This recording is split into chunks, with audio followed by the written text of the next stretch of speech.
పశ్చిమ గోదావరి జిల్లా నర్సాపురం నియోజకవర్గంలోని జనసేన పార్టీ కార్యాలయంలో నిర్వహించిన సమావేశంలో ముఖ్య అతిథులుగా ప్రభుత్వ విప్ నర్సాపురం శాసనసభ్యులు నాయకర్, తెలుగుదేశం పార్టీ ఇన్ఛార్జ్ పొత్తూరి రామరాజు, జిల్లా సహాయ సంఘాల అధ్యక్షులు మైలా వసంతరావు, మత్స్యకార సహాయ సంఘాల ఆప్కా చైర్మన్ కోళ్లు పెద్దిరాజు తదితరులు పాల్గొన్నారు. నర్సాపురంలో మత్స్యకార సహాయ సంఘాల అభివృద్ధిపై సమావేశం ఘనంగా నిర్వహించారు.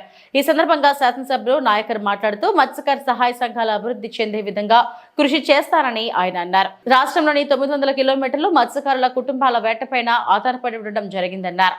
మత్స్యకారుల సంఘాలకు సబ్సిడీ లోను వినియోగించుకునే విధంగా ఉండాలన్నారు. గత ప్రభుత్వంలోని మత్స్యకార కుటుంబాలకు ఎక్కడా కూడా ఆదుకునే పరిస్థితి లేదన్నారు.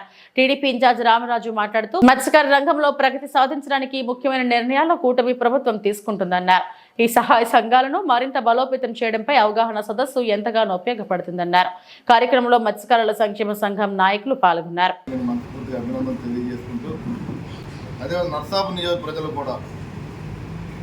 గతంలో రాజకీయ చరిత్రలో ఎన్నడూ లేని విధంగా ఒక చిన్న స్థాయి వ్యక్తిని 50,000 ఓట్ల మెజార్టీకి అవకాశం కల్పించింది నర్సాపురం. మరి దానిలో భాగంగానే ఈ కూటమి ద్వారా ప్రత్యేకంగా చూసుకుంటే కనుక మన జిల్లాకి అదేవిధంగా సభాపతి నాకు కూడా ఒక ఎమ్మెల్యే అయినా కాకుండా ఒక విప్గా కూడా ఇవ్వడం జరిగింది. వాళ్ళ కార్పొరేషన్ చైర్మన్ ఉన్నారు వివిధ రకాలుగా కూడా నియోజకవర్గంలో.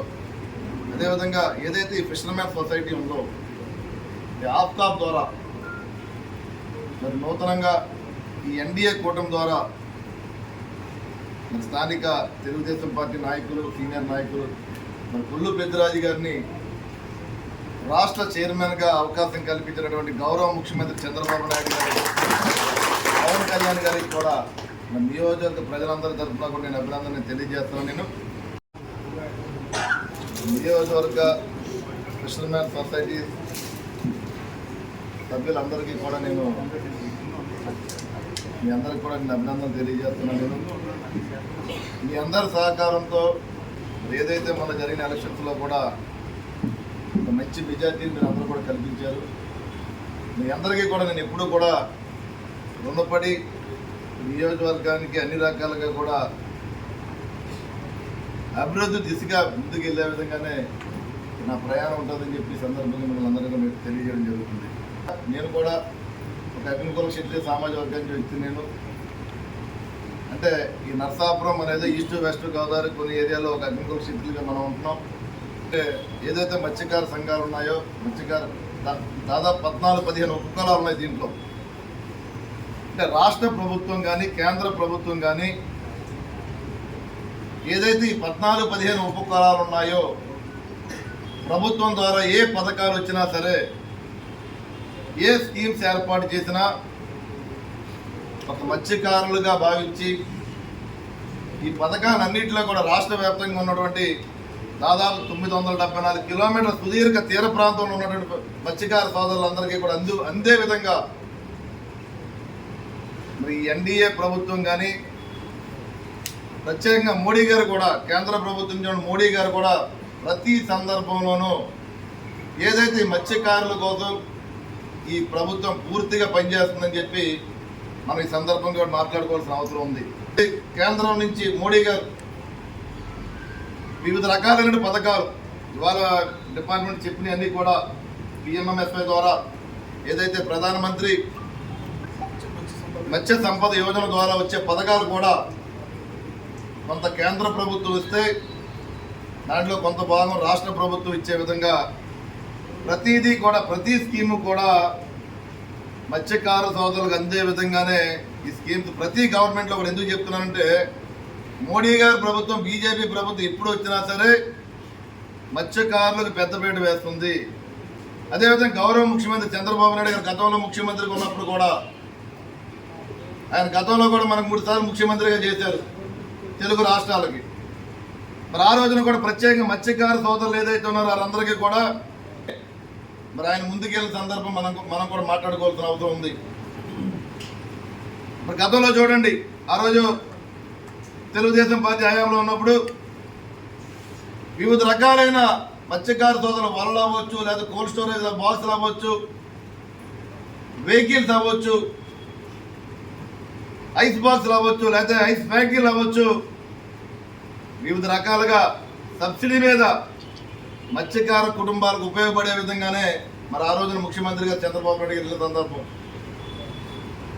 మరి అనుకోని పరిస్థితిలో మరి 2019 ఎలక్షన్స్లో మరి వైఎస్ఆర్ ప్రభుత్వం అధికారంలోకి వచ్చింది. మరి ఆ ప్రభుత్వం కూడా ఆ రోజు మత్స్యకారులకు అండగా ఉంటామన్న ప్రభుత్వం ఏ రూపాన కూడా మత్స్యకారులు ఒక ఓటు హక్కుగానే భావించింది తప్ప కానీ మత్స్యకారులకు పెద్దపేట వేసిన సందర్భం లేదని చెప్పి సందర్భం కూడా మనం గుర్తు చేసుకోవాల్సిన అవసరం ఉంది. ఏది కూడా ఏ స్కీమ్ను కూడా ముందుకు తీసుకెళ్లే సందర్భం లేదు. నేను మాట్లాడారు ఏదైతే మత్స్యకార భరోసా, మత్స్యకార సోదరుడు వేటకు వెళ్ళి అనుకోని సందర్భంలో మృతి చెందితే మరి ఆ రోజున 2019 10 లక్షల రూపాయలు ఇస్తా అని చెప్పాడు జగన్మోహన్ రెడ్డి. రాష్ట్రంలో చాలామంది మత్స్యకార సోదరులు చనిపోవడం జరిగింది 2019-24 మధ్యలో. ఎక్కడా కూడా రాష్ట్రంలో 10 లక్షలు ఇచ్చిన సందర్భం లేదని చెప్పి ఈ సందర్భం నేను మాట్లాడుతున్నాను. నేను సంఘానికి ఈ స్కీమ్ని మనం ఎలా ఉపయోగించుకోవాలనేది నా ఉద్దేశం అయితే 10% కూడా తెలియదు అనుకుంటున్నాను చాలా మంది. మీరు ఇప్పుడు మనం ఇందాక సూచన చేశారు మన రావు గారు. మన డిపార్ట్మెంట్ని కూడా ఇప్పుడు సపోజ్ మనకి 59 సంఘాలు ఉన్నాయి.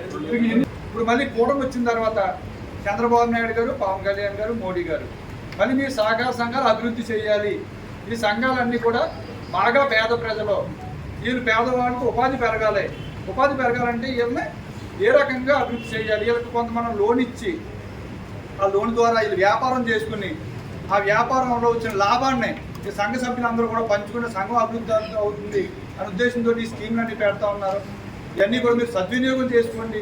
అలాగే మన నాయకర్ గారు అవేర్నెస్ ప్రోగ్రామ్, ఇంత మంచి ప్రోగ్రామ్ పెట్టారు ఆయనకి మీరు అందరూ కూడా ధన్యవాదాలు తెలియజేయాలని చెప్పని రాబోయే రోజుల్లో మన నియోజకవర్గానికి అధ్యక్షులేమో మన నియోజకవర్గంలో ఉన్నారు, రాష్ట్ర ఆప్కాల్ చైర్మన్ మన నియోజకవర్గంలో ఉన్నారు. కాబట్టి ఇద్దరిని కూడా ఈ ఇద్దరి ద్వారా వచ్చిన ఫలితాలని మన నియోజకవర్గం మీరు అందరూ కూడా ఉపయోగించుకోవాలని చెప్పని మీ అందరి అన్నదాంలో ఇద్దరికి, అలాగే మన నాయకర్ గారి నేతృత్వంలో మీ అందరికీ కూడా ఉండాలని చెప్పి కోరుకుంటూ ఇంత మంచి మన సొసైటీలు ఫిషర్మెన్ సొసైటీలు పిలిచి ఈ రకంగా మీటింగ్ పెట్టి పిలిచిన దాఖలాలు మరి గౌరవ ఎమ్మెల్యే గారు బొమ్మడి నాయకర్ గారు ఇక్కడ ఫిషర్మెన్ని ఏ రకమైన విధానంలో చూడాలి, వాళ్ళు ఏ రకంగా సొసైటీలు ఈ సొసైటీలన్నింటికి ఒక రూపురేఖలు తీసుకురావాలి.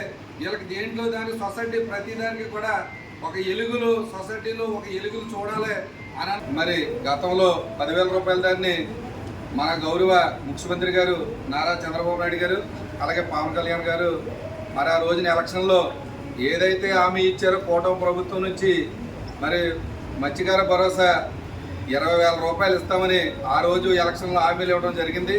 అదే హామీలు మరి చాలామంది ప్రతిపక్షాలు ఈ అన్న మాట అన్నాడు తప్ప ఏస్తాడేంటని చాలామంది మనందరికి కూడా జనం అందరికి కూడా చెప్పుకోవడం జరిగింది. మరి ఏదైతే ఎలక్షన్లో కూటమి ప్రభుత్వం నారా చంద్రబాబు నాయుడు గారు పవన్ కళ్యాణ్ గారు ఏదైతే మాట ఇచ్చున్నారో మత్స్యకార భరోసా 20,000 రూపాయలు వేస్తామని, అదే 20,000 రూపాయలు మరి అన్న మాట నిలబెట్టుకుని మరి చేసిన ఘనత మరి కూటమి ప్రభుత్వాన్ని ఈ సందర్భంగా మరి నేను తెలియపరుచుకుంటూ మరి నిజంగా మరి స్కీమ్లన్నీ దాదాపుగా మనం ఎప్పుడు చూడలేదు. గతంలో ఏమన్నా సొసైటీలు వచ్చేటప్పటికి ఆ సొసైటీకి పిలిచి ఆప్కాప్ నుంచి సొసైటీకి వచ్చి ఒక 2 బోట్లను లేకపోతే 4-5 బళ్ళను సైకిళ్లను నూలను ఇచ్చి మళ్ళీ రిటర్న్ కట్టించుకుని ఆ కార్యక్రమాల మీద నడిచింది తప్ప మరి ఇటువంటి కార్యక్రమాలు ప్రధానమంత్రి మత్స్య సంపద కానీ అలాగే స్టేట్ గవర్నమెంట్ సెంట్రల్ గవర్నమెంట్ కలిసి ఇటువంటి దాఖలాలు మనకి ఎప్పుడు కూడా జరగలేదు. మరి రోజున మరి మనకి గౌరవ ఎమ్మెల్యే గారు ఈ నియోజకవర్గానికి మనం అందరం కూడా ఎందుకనంటే అదృష్టవంతులం అన్నమాట. మరి ఆ స్కీమ్ని కుదించేసి మరి 75% మనకి రావచ్చేదేమో 40% చేశారు. మరి ఎస్సీ ఎస్టీ 90% రావచ్చేదేమో 60% చేశారు. వాళ్ళు ఇచ్చేది లేదు చచ్చేది లేదు తప్ప మన పొట్టలు కొట్టిన వ్యక్తులు మరి ఆ రోజు ప్రభుత్వం అని నేను ఈ సందర్భంగా మీ అందరికి కూడా తెలియపరుస్తూ ఉంటూ మరి ఎప్పుడైనా సరే ఈరోజు గౌరవ ఎమ్మెల్యే గారు గౌరవ ముఖ్యమంత్రి గారు ఉప ముఖ్యమంత్రి గారు అలాగే మంత్రులు ప్రతి ఒక్కరు కూడా మరి మొన్న దాంతోపాటు నాకు తెలుగుదేశం పార్టీ గుర్తించి నా కష్టాన్ని చూసి అలాగే మన ఎమ్మెల్యే గారు కానీ రామరాజు గారు కానీ ఇక్కడ నాకు ఈ ఆప్కా చైర్మన్ నాయుడు గారికి నోటి పెద్దలందరూ కూడా మరొకసారి కృతజ్ఞతలు తెలియజేసుకుంటూ మంచి కార్యక్రమం. ఎందుకంటే ఈవేళ నా కుటుంబ సభ్యులందరితో మాట్లాడుకునే అవకాశం కల్పించినందుకు మరొక్కసారి ఈ సమావేశాన్ని ఏర్పాటు చేసిన ముఖ్య నాయకులు కూడా మనకు వచ్చిన అవకాశాలన్నీ ఉపయోగించుకోలేదు. అలాగే ఇన్సూరెన్స్ స్కీమ్ కానీ అలాగే ఇందాక చెప్పినట్టుగా 75% మనకి సబ్సిడీ ఇస్తున్నారని ఇవన్నీ కూడా మనం ఖచ్చితంగా సద్వినియోగం చేసుకోవాలి. ఎందుకంటే మనం కూడా కొన్ని విషయాలు అనాలి. మనం మీటింగ్ పెట్టేటప్పుడు ఎంతో కష్టపడి ఎమ్మెల్యే గారు మనందరినీ ఒక చోటకి చేర్చాలని ఆయన మన కుటుంబ సభ్యుడిగా ఒక నిర్ణయం తీసుకుంటే మనందరికీ చేరితే వచ్చినప్పుడు ఫుల్గా ఉన్నాం దాంట్లో ఒక జారిపోతాం. మనం ఈ మీటింగ్ పెట్టింది మన కోసం పెట్టారని మరొకసారి సంఘ సభ్యులందరికీ కూడా